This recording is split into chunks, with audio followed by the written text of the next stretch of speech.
Coach Corey Wayne, and this is my video coaching newsletter. And the topic of today's newsletter is going to be, she stood me up. Well, I've got two different emails from a guy who I did one phone session with.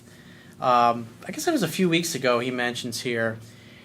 And what's interesting is he sent one email, he's having a lot of success, and then one of these women he was writing about that he had a great first date with stood him up for the second date.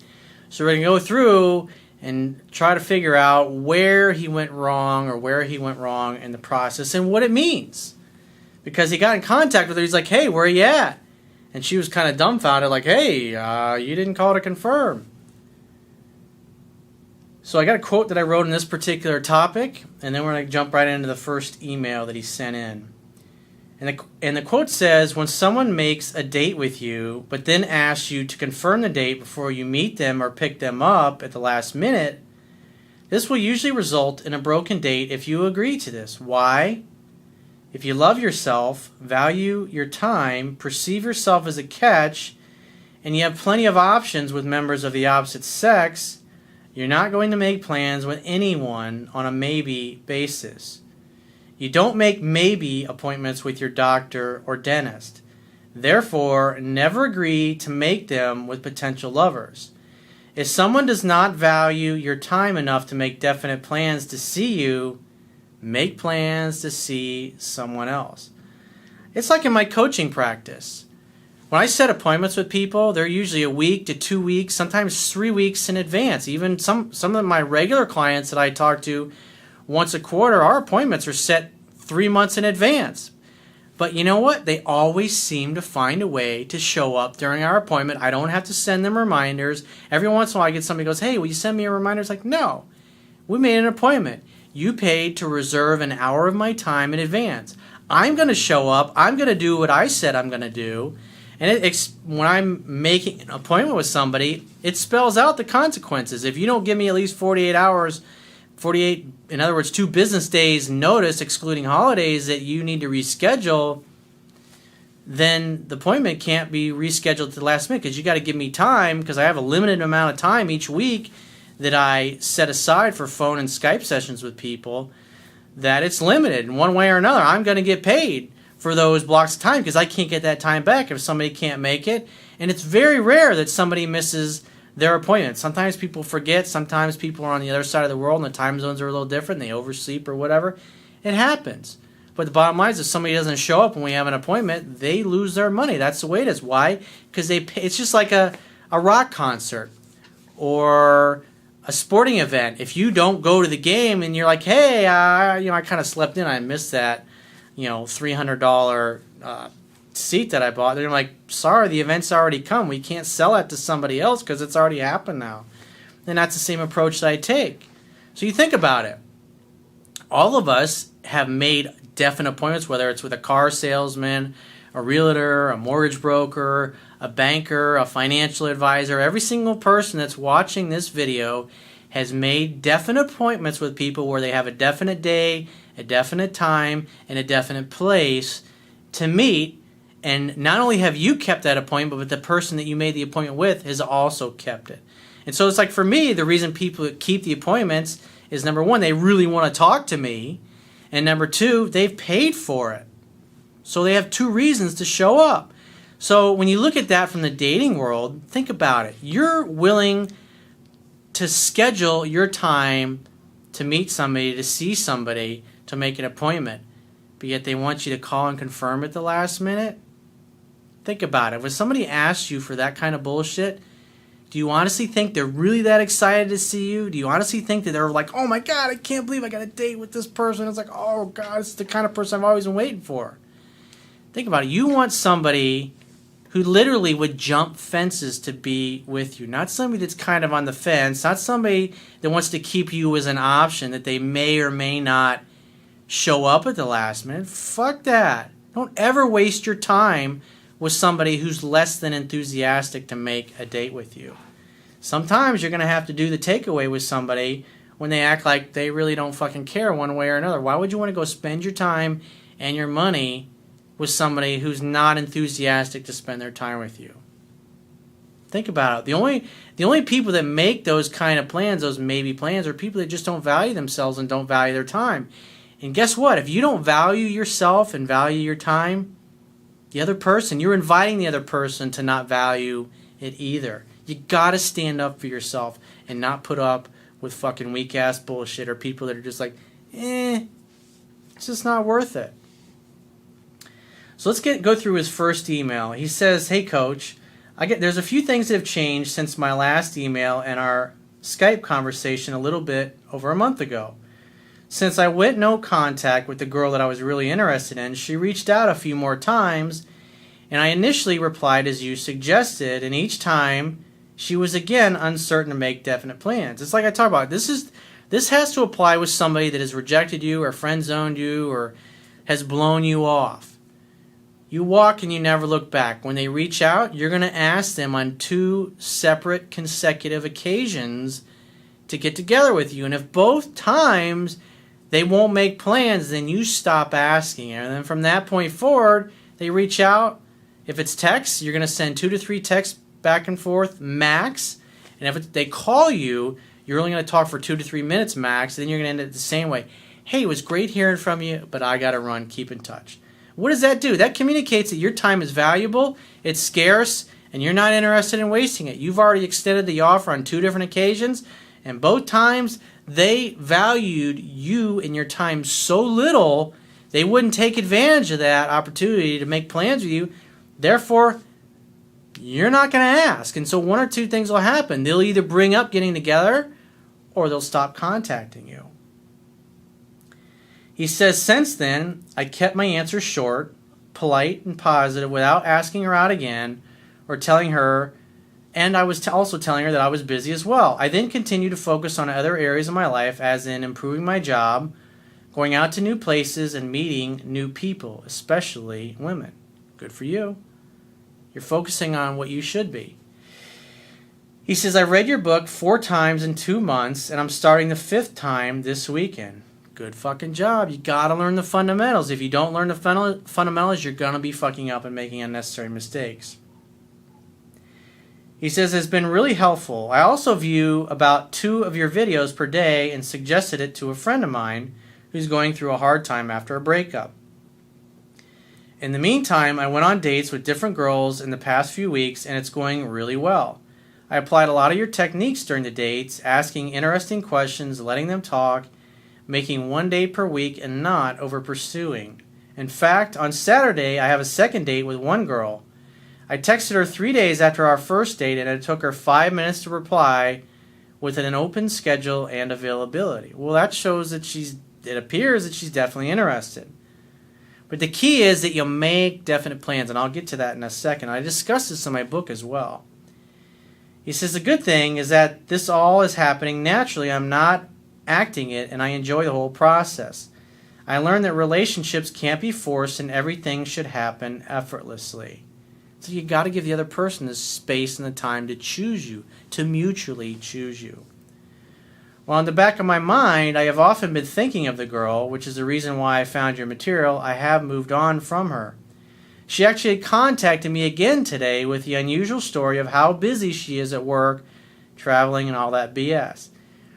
Several weeks have gone by. He made 2 attempts to make a date with her and went nowhere. And yet she's continuing to reach out weeks later, and it's going nowhere.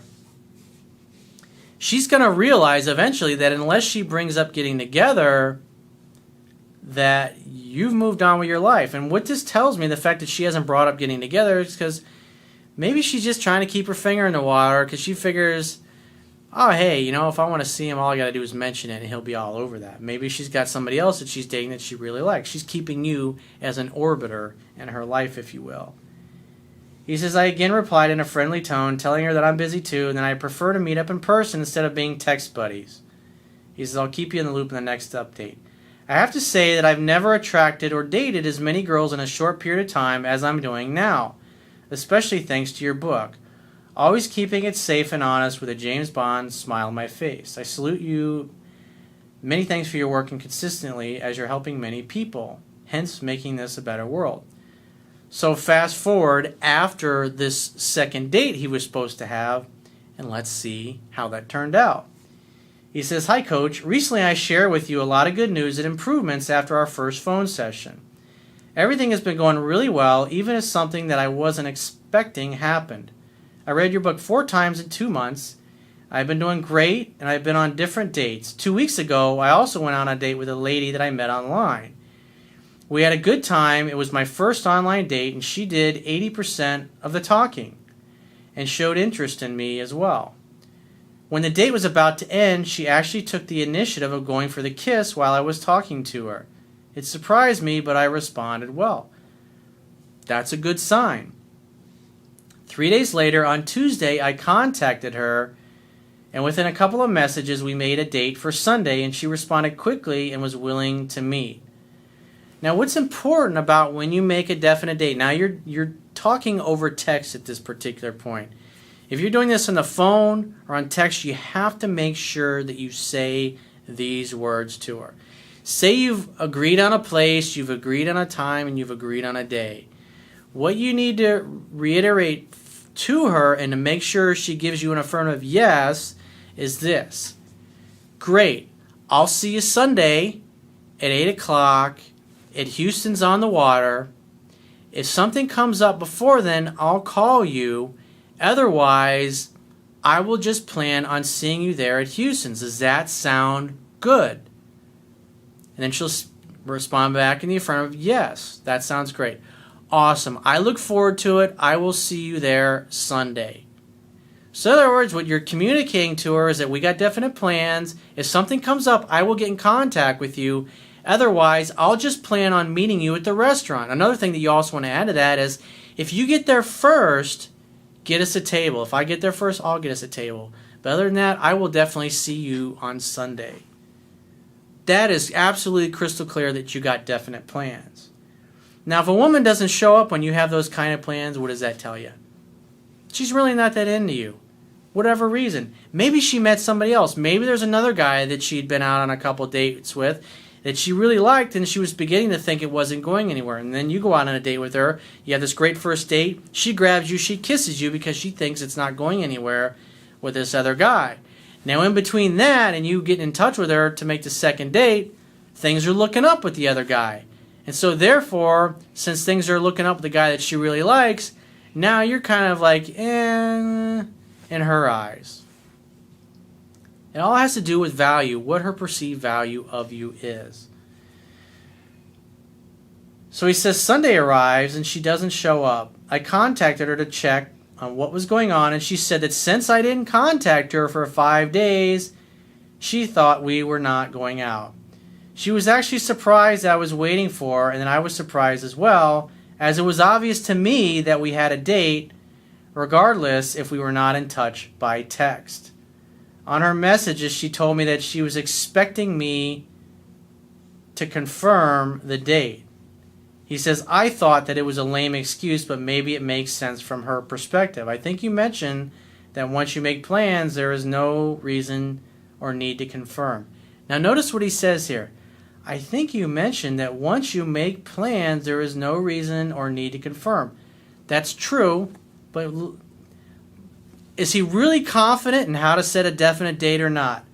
I think and this is what happens when you don't know the material that way. It's like, I know he kind of said something about not confirming the plans. This is why you read the book 10 to 15 times. 1 or 2 sentences from the book that you didn't get makes a world of fucking difference. You didn't properly set a definite date. You didn't make it crystal clear when you ended your text exchange with her that you were going to meet at the restaurant, but if something came up, you get in contact. If she gets there first, get a table. If you get there first, you'll get a table. Otherwise, you will just see her there on Sunday. Sound good? And she responds back in the affirmative, yes. Obviously, you didn't do that. Why? You've only read the book 5 times. You think, well, God, the guy read it 5 times. Well, this is what happens. Remember, 8 to 10% is all you're going to retain when you watch something, listen to it, or you read it. That's why I say 10 to 15 times. A 260, 270 page book, it takes 10 to 15 times reading it to get to the point where you don't miss those 1 or 2 sentences that he wasn't familiar with in my book caused him to get stood up. It's that simple. I say it all the time, 10 to 15 times, no excuses. But, I talk to people on phone sessions. I get countless emails from guys.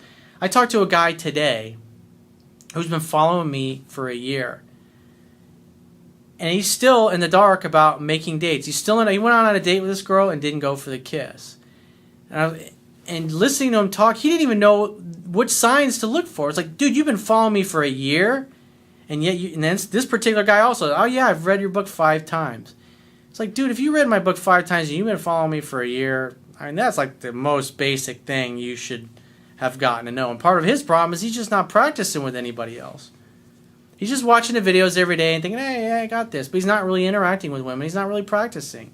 That's why he hasn't progressed that much in a year. But you got other guys that come to me, and in a matter of weeks, they're completely turning their lives around. You got to put the time in. You got to take this serious. You got to participate in your own rescue. Nobody's going to... I can't do it for you. Your best friends can't do it for you. Your parents can't do it for you. You have to put in the time. You got to learn the fundamentals. Again, that's why you see the most successful professional athletes, they focus and study the playbook all the time, even if they've been in the league 10, 15, 18 years. That's why you see the very best players that end up in the Hall of Fame. They do those little fundamentals. Even though they've been in 10 plus years and they know this stuff backwards and forwards, they're still practicing, they're still rehearsing, they're still learning fundamentals. That's what the truly great players do, the professional sports players. Same thing with musicians. That's what the really great musicians do. They're constantly rehearsing. They're constantly practicing. They're constantly trying to get a little bit better. He says the day out, and now listen, this reveals a lot about what she really thinks of him. And remember what I was saying about there might be another guy in the picture. She went from grabbing him and making out with him to just completely blowing him off and giving him some lame excuse. He says the day after I texted her, she replied saying that she will be busy for a couple of weeks. He's sitting there at a restaurant and she doesn't even reply to the last text till the next day. You think she respects him? Nope. You think she cares about him? Nope. Do you think she values his time? Nope. How do I know? Look at her actions. These are not the actions of a woman who really is thinking, oh God, I really want to see this guy again. These are the actions of a woman who really doesn't give a fuck. It doesn't matter why she's chosen to treat him this way. The bottom line is she's treating him like somebody she doesn't give a flying fuck about. I would never go out with her again, even if she did get in touch. Fuck that. She stood you up. She's out, bro. She's done. She had her chance with you. The only way you'll go out with her again is if she brings it up. He says the day after I texted her, she replied saying that she'll be busy for a couple of weeks and we should catch up then. Really, remember, when you called her, contacted her, you texted her to set up a second date, she responded within 5 minutes. Now she's telling you she's busy for a couple of weeks. What does that tell you? I'm thinking that there's another guy in her life that she really likes, and that's why you went from being somebody she was enthusiastic about to now she really doesn't give a fuck. And the reason she's saying contact her in a few weeks is probably oh, maybe I'll keep you as a backup. Why? Because she's probably got lots of options with guys. Fuck her. For the time being, I won't contact her again for these 2 weeks or until she contacts me. However, the stood-up situation has put me down these last few days. What do you think about the cancellation? She's fucking out. The only way you should go out with her again is if she contacts you and brings up getting together. I would never call or contact her again. You fucking drove all the way there and you're sitting there twiddling your thumbs and this fucking chick doesn't even have the decency to reach out. If you had made plans with her, I mean, she knew you had plans. It's not like she forgot about it. But the point being is that she really didn't care. If she really valued you and was concerned that you didn't have a definite date, she would have said, hey, are we still on for Sunday? Did she do that? Fuck no. Why? Because she doesn't care. Again, you don't know what's going on in her life and you don't know who else is in her life. But the bottom line is she tossed you aside like you're garbage. Never ever again does she get a shot with you unless she brings it up. And even the second time around, she needs to come to you. She needs to meet you on your side of town. And someplace it's close. Someplace it's maybe 5 minutes from where you live. Like I had a condo that I used to live at in the past where there was a wine bar downstairs. When I would make dates with women, I would have them come to the wine bar. And I would tell them to text me when they got there, and I would just come downstairs because I was literally minutes away. And yeah, that makes it really easy. Therefore, this girl's already stood you up. She needs to come. Just say, hey, when you get there in the parking lot, just shoot me a text and I'll meet you there. I live next door or whatever. Or I live down the street. Or when you're a couple blocks away, send me a text and I'll meet you there. That way, you don't have to worry about getting stood up with this chick a second time. He says, should I have actually texted her in between those dates to confirm? Fuck no. I've already addressed the right way to handle it. But like I said, the way you set it up tells me that you didn't make a proper, definite date. And just the fact that she blew you off like that tells you there's probably another guy that she really likes in her life. And therefore, that's why you're kind of now second fiddle and you don't mean anything to her. So if you'd like to get my help personally, the quickest way is to book a paid phone, Skype, or email coaching session. You can choose any of those options by going to my website, clicking the products tab at the top of your screen, and just follow the instructions for booking whichever option works best for you. And I will talk to you soon.